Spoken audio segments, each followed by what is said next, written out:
Qu'arrive-t-il aux médecins qui sont diplômés Dans quoi sont-ils diplômés comme spécialité et où vont-ils pour que il y ait des pénuries de rendez-vous? Énormément de chance d'avoir la sécurité sociale, d'avoir toutes ces aides, tous ces avantages, mais non, très clairement, c'est un système à revoir. Et améliorer ce système en payant mieux les gens et en créant de nouveaux moyens, puisque c'est sûr que l'État, je pense que s'essouffle au fur et à mesure, et ça c'est une évidence, on fait que le constater. Donc bonjour Muriel Darmon, vous êtes sociologue française, directrice de recherche au Centre national de la recherche scientifique. Vos recherches tournent principalement autour de la jeunesse, du corps et de la santé, à travers le processus de socialisation. Vous avez écrit des ouvrages comme Devenir anorexique, une approche sociologique en 2003 ou encore plus récemment, Réparer les cerveaux, sociologie des pertes et des récupérations post-AVC en 2019. Alors je voulais vous poser une première question. Pourquoi avoir choisi d'étudier la santé ? Bonjour et merci pour à la fois cette interview et puis cette première question. Donc en fait, comme vous l'avez dit, j'ai choisi de travailler sur l'anorexie mentale pour le livre qui est paru en 2003 et c'était la première fois que je travaillais sur la santé. Et à l'époque, en fait, c'était pas tant la santé qui m'intéressait que ça, que le fait de travailler sur un sujet qui apparaissait peu sociologique a priori, en fait, un sujet, un objet comme ça, l'anorexie mentale qui apparaissait plutôt médicale ou psychologique, et du coup l'idée était de voir ce que la sociologie pouvait apporter là-dessus. Et en fait c'est dans un deuxième temps suite à ce sujet-là que pas mal d'années après je me suis mise à travailler sur l'AVC en me disant voilà, là aussi c'est un objet qui est apparemment étranger à la sociologie et puis surtout qui permet de travailler sur la santé de façon plus directe que ce que j'avais pu faire sur l'anorexie mentale, et de travailler sur une situation de santé, un état de santé sur lequel il y a beaucoup d'inégalités sociales. Et c'était une des raisons pour lesquelles je souhaitais travailler sur cet objet. C'est l'AVC, ça n'arrive pas à tout le monde, ça arrive à certains plus qu'à d'autres, aux classes populaires plus qu'aux cadres, pour le dire comme ça. Et puis surtout, on n'en récupère pas de la même manière. On en récupère mieux quand on appartient au cadran supérieur de l'espace social. Et du coup, c'était pour comprendre ça. Et je pense que le rôle des sociologues sur la santé, il est clair, il est important. C'est d'apporter un type de regard que ne vont pas avoir, et c'est normal, les autres professionnels, les médecins ou les scientifiques ou les neuroscientifiques sur cet objet-là. Et justement, vous avez évoqué les inégalités. À quoi elles sont liées et comment ça se fait qu'il y ait autant d'inégalités par rapport à la santé, d'accès à la santé et d'état de santé, tout simplement? Oui, c'est en fait il y a beaucoup d'inégalités parce qu'il y a trois grands processus qui les expliquent. Tout d'abord, en fait, la situation sociale, les conditions matérielles d'existence, où est-ce qu'on est élevé, le type de travail qu'on va faire. Tout ça, ça va créer des corps plus ou moins en bonne santé, plus ou moins en mauvaise santé. Donc il y a toute une incorporation comme ça du social qui va produire des corps plus sains ou malsains, etc. Il y a des pathologies dont on sait très bien qu'elles deviennent, elles sont de plus en plus fréquentes au fur et à mesure qu'on descend dans l'espace social. Donc les classes populaires en souffrent plus. Donc ça, c'est la première explication, c'est que les corps sont créés par les conditions matérielles d'existence.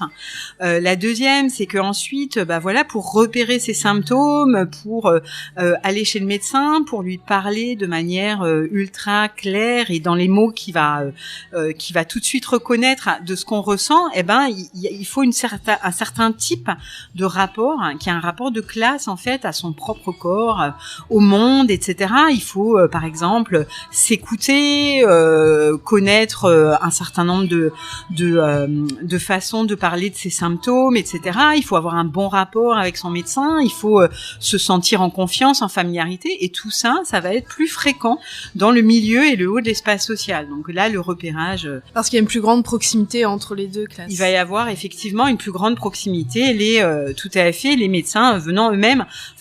quand l'interaction entre un patient et un médecin, c'est une interaction entre deux personnes du même milieu social, ça va mieux se passer. Et du coup, voilà, ça c'est un deuxième lieu d'inégalité. Et puis enfin, il y a toutes les inégalités qui proviennent d'inégalités de prise en charge. Et ça, on sait aussi que, voilà, dans la prise en charge, par exemple, de certains cancers, il va y avoir une meilleure prise en charge. Donc c'est pas de la faute des médecins ou du système hospitalier, mais par exemple, certains patients d'origine populaire vont avoir tendance à considérer qu'ils sont guéris de leur cancer, ne pas aller faire les check-up, etc. Parce que pour eux, le corps c'est pas une chose qu'on écoute, c'est ce que je disais aussi tout à l'heure. Donc ou des prises en charge qui vont aussi être fonction de son rapport au monde, des conditions matérielles d'existence. À nouveau, on n'a pas encore une fois, c'est pas même si la santé est prise en charge collectivement et elle l'est quand même en France dans une grande partie. Quand on compare aux États-Unis, ça a des effets quoi. Même s'il y a ça, mais il y a quand même des inégalités au moment de la prise en charge qui se créent. Et donc c'est le troisième, endroit où les sociologues peuvent regarder comment ces inégalités se créent pour essayer de donner des outils pour les combattre. Et justement, pour rester sur le territoire français, comment on peut décrire l'évolution des inégalités à partir du 19e siècle ? En fait, la chose qui est un peu, inquiétante sur ces inégalités, c'est qu'on sait que si on prend juste l'espérance de vie, par exemple, qui est un critère, et puis qui est très d'actualité en ce moment, parce que l'espérance de vie, c'est aussi celle qui va déterminer combien de temps on va être à la retraite, par exemple, qu'on soit à la retraite à 60, 62 ou 64 ans. Donc, cette espérance de vie, elle est très variable socialement, en termes de classe sociale. Il y a 6 ou 7 ans entre les ouvriers et les cadres. Et l'âge, des décès, l'espérance de vie, c'est élevé pour toutes les classes sociales depuis le 19e siècle. C'est quelque chose, les progrès de la médecine, la sécurité sociale, etc. Tout ça a contribué à faire que l'espérance de vie s'est accrue pour tout le monde, mais les écarts entre les cadres et les ouvriers sont restés pratiquement les mêmes. C'est-à-dire que l'augmentation de l'espérance de vie s'est pas traduite par une réduction des inégalités sociales. Et du coup, là, on parle de classe, mais ce serait aussi très intéressant de poser la question en termes de genre, parce que sur cette inégalité d'espérance de vie-là, les femmes vivent plus longtemps, mais de fait, est-ce qu'elles vivent plus longtemps ? Elles vivent plus longtemps, mais parfois en moins bonne santé que les hommes.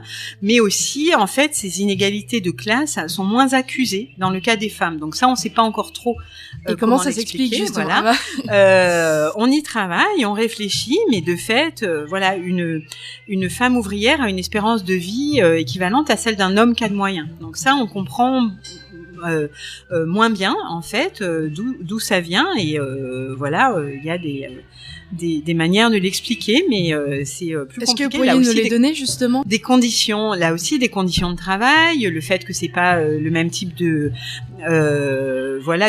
pénibilité du travail, aussi des durées de travail qui sont moindres pour les femmes. Là aussi, ça nous ramène aux retraites et au fait que donc des durées de travail qui sont moindres, un rapport aussi à la médecine et à son corps qui est moindre. Je parlais tout à l'heure des cas de cancer et parfois de l'oubli des check-up, etc. Et en fait, pour les femmes, la prise en charge, y compris les femmes ouvrières, la prise en charge des cancers ressemble quand même davantage à celle des classes supérieures, y compris en milieu ouvrier. Donc c'est des choses comme ça, mais là on est sur un grand projet de recherche où justement c'est exactement ce type de questions-là qu'on essaye à la fois d'établir et puis de comprendre en fait.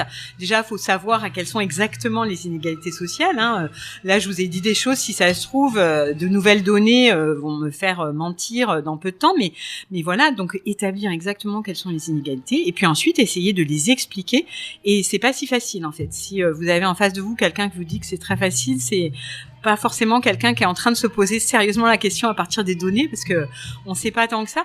Et puis peut-être juste pour finir sur les inégalités, bon là j'ai parlé des inégalités d'espérance de vie, mais il y a aussi des inégalités de handicap et on sait que même donc les ouvriers, les employés meurent plus tôt, mais on sait aussi que même quand ils aux âges avancés, ils souffrent de davantage de handicap, d'incapacité, etc. que que les classes supérieures. Donc là aussi, ça nous ramène au fait que le report de l'âge de la retraite pour eux est vraiment lourd de conséquences en termes très pratiques, quoi. Et est-ce que justement on arrive à mesurer l'importance de l'impact sur la vie quotidienne des plus démunis? Ben du coup, au-delà, oui, de cet impact assez fort qui est la fin de la vie, en fait, ben il y a tous ces handicaps et ça, on a des stats là nombreux sur le fait que ben voilà les incapacités, les douleurs, les souffrances, voilà sont plus fréquentes en fait en bas de l'espace social à nouveau.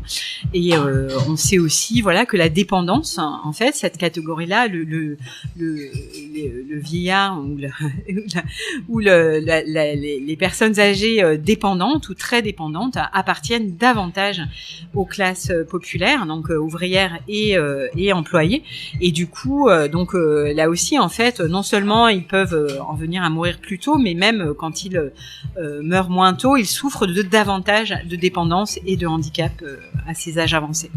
Et justement, la santé, c'est extrêmement important et on a des services pour cela.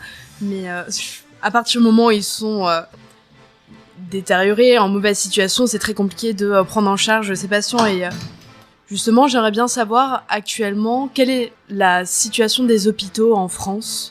Ben alors, du coup, je vous renverrai volontiers à des collègues qui travaillent spécifiquement là-dessus. Quand on est chercheuse, il y a toujours le moment où on dit « Ah, mais ça, c'est pas ma compétence, c'est le collègue du bureau d'à côté qui travaille là-dessus » et je vous y renvoie. Mais en même temps, ce que je peux dire, moi, ce que j'ai vu, en fait, dans les hôpitaux, c'est ce que décrivent tous les collègues, à savoir la réduction des postes, la réduction des lits, l'imposition d'un néo-management dans l'hôpital qui se traduit là par des contraintes très fortes sur le travail hospitalier. Donc ça c'est quelque chose que d'autres ont mis en évidence et que j'ai vérifié, mais ce qui dont j'ai pu voir les effets. Il y a par exemple 21 000 lits qui ont été supprimés sous Macron, ce qui est assez impressionnant.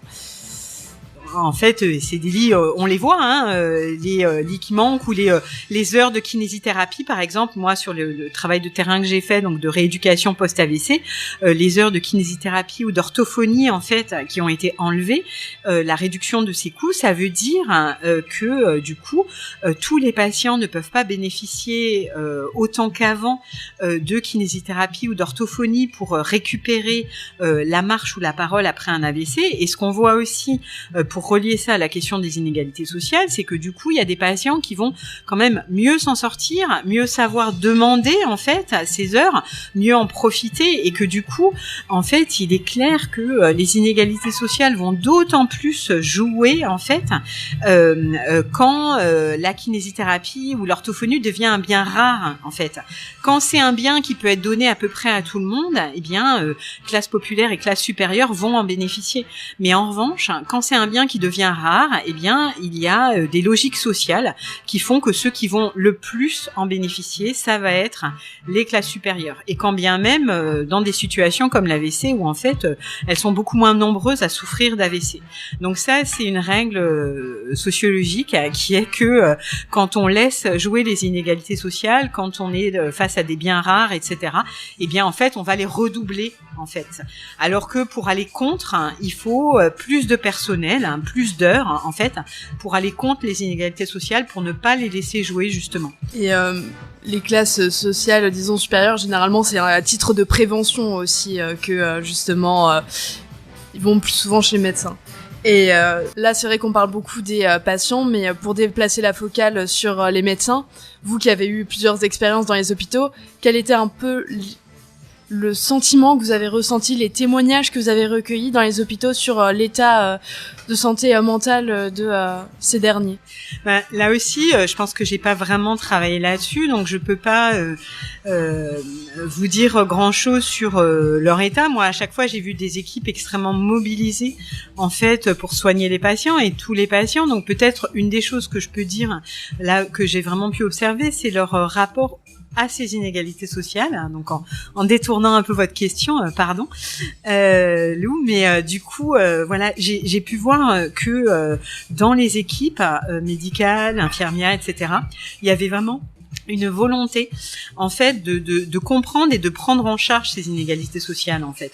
Et c'est quelque chose qui m'a vraiment frappée parce que j'aurais pas pensé ça, que des médecins allaient sortir. Il y a un peu une idée médicale qui est on soigne tout le monde pareil et puis un patient ou un autre patient c'est pareil pour nous. Mais en fait moi ce que j'ai vu c'est des médecins extrêmement mobilisés autour de l'idée que les patients sont différents, qu'ils peuvent avoir des cultures de classe ou des rapports au monde différents et un peu démunis aussi. Donc peut-être que là, une des solutions pour les aider, ce serait qu'il y ait davantage de sciences sociales dans leur formation, ou qu'il y ait davantage, de présence des sciences sociales dans les services. Alors je dis pas ça pour défendre ma propre paroisse, mais vraiment parce que j'ai l'impression que c'est une demande là actuelle du monde médical pour comprendre ces inégalités sociales, pour comprendre aussi le monde qui les entoure, que les sciences sociales soient peut-être davantage présentes, encore une fois, dans leur formation ou dans leur environnement, qu'on soit là pour donner. Alors c'est sûr, nous c'est pas la prise en charge médicale, mais qu'on soit là pour leur donner des outils en fait pour comprendre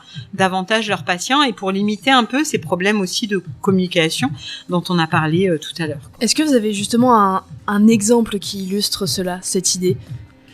Oui, en fait, j'en ai eu beaucoup.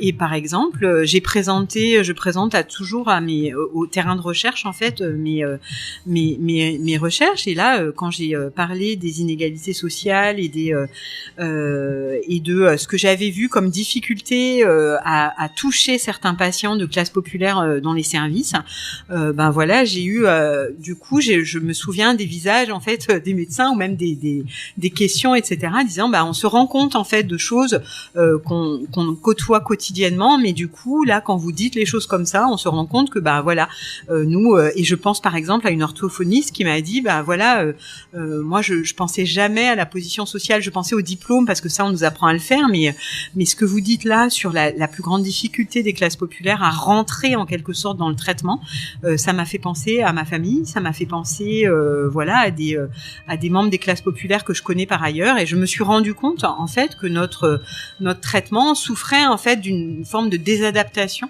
à ces populations-là, à ces classes populaires, pas forcément d'ailleurs des personnes en situation très précaire. Ça pour le coup, il y a des outils où ils ont l'idée que on peut pas traiter quelqu'un qui est en grande situation de précarité comme on traiterait un autre patient. En revanche, l'idée qu'il puisse y avoir une culture populaire de classe par exemple qui rende plus difficile de rentrer dans certains exercices ou de bénéficier d'un certain type de traitement. Ça, c'est quelque chose, j'ai vraiment plein de souvenirs, d'anecdotes, de reconnaissance d'un coup dans les yeux des professionnels que j'avais, du fait que ça leur parlait, en fait, ça correspondait à quelque chose sur lequel ils n'avaient pas mis des mots, mais en fait qui était une relation qu'ils avaient eue avec leurs patients. Ouais. Et est-ce que justement il y a un pays qui a réussi à adapter un peu cette politique dans le sens où ils ont intégré les sciences sociales dans la formation et donc ils prennent mieux en compte ces inégalités, donc il y a un lien avec la santé? Alors ça pour le coup je suis pas certaine, c'est-à-dire il faudrait voir là aussi il faudrait aller voir en quelque sorte si la connaissance si la présence des sciences sociales dans les services ou dans la formation limite les inégalités sociales de santé, mais c'est vrai qu'on se pose beaucoup de questions au niveau européen ou au niveau mondial sur ce qui les limite. On sait ce qui les accuse, en fait, ce qui les renforce. Les États-Unis, c'est un très bon exemple de pays où les inégalités sociales sont extrêmement importantes.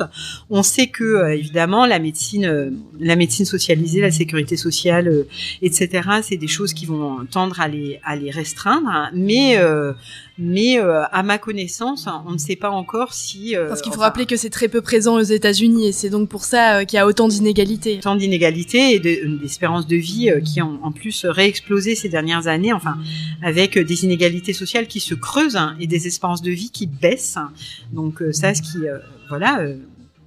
est une situation particulièrement inquiétante et pour l'instant qui n'est pas celle des pays, encore une fois, où les prises en charge sont davantage socialisées voilà, mais qui pourrait se passer. Et effectivement, écoutez, je vais soumettre aux collègues l'idée de mettre en rapport en fait la présence, disons, des sciences sociales ou la connaissance que les médecins auraient des inégalités sociales, et de regarder si ça a un effet au niveau statistique sur la réduction des inégalités sociales de santé. Donc, merci pour cette question que nous allons poser à nos données très bientôt, j'espère. C'est moi qui vous remercie. Merci d'avoir été une invitée de Polytalks et je vous souhaite une très bonne soirée.